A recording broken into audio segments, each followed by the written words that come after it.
Hi everyone, hello. Um, my for today's video is ayan, i-mention ko and babanggitin ko kung magkano yung naibigay dun sa classmate ng anak ko sa grade 2. Ayan, dito sa tawag dito Eduardo Barreto Senior Elementary School dito sa Calamba. Ayan, shout out mga taga Calamba, Laguna. Ayan. So, nandun na nakarating na yung pera sa kanila. So, kay Teacher Marnally Absalon ko yan na iabot. Pinaabot ko para dun sa bata at sa nanay. Kasi nga, yung nanay niya is hindi po makapunta po sa school nung time na dapat magkikita kami dun para ibigay nga yung pera na ano ko sa donation po. Ayan. So, kay teacher ko na lang pinabigay. Naibigay naman po. Tsaka magka-chat kami nung nanay ng kaklase ng anak ko. And so, thank you so much po sa nagbigay. Ang unang nagbigay ay si Ate Desiree Fernandez Espanto. Seriri, ang kanyang Facebook account.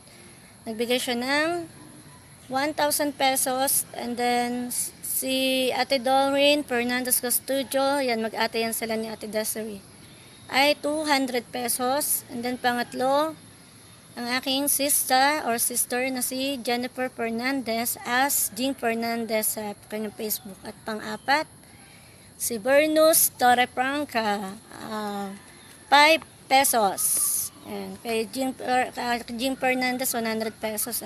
So total of 1,305 pesos po ang nalikom ko nun. So, nakarating po yan ng buo.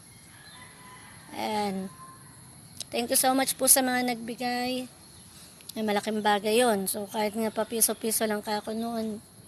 And, thank you so much Ate Doreen, Ate Desiree, Bernos Torrefranca, Jennifer Fernandez, yun, Jim Fernandez as in.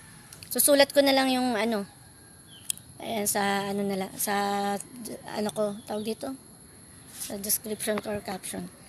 Tapos then, ayan, maglalagay ako dito ng picture nila, yung classmate ng anak ko. So, thank you so much po. Thank you so much po ulit. And, eto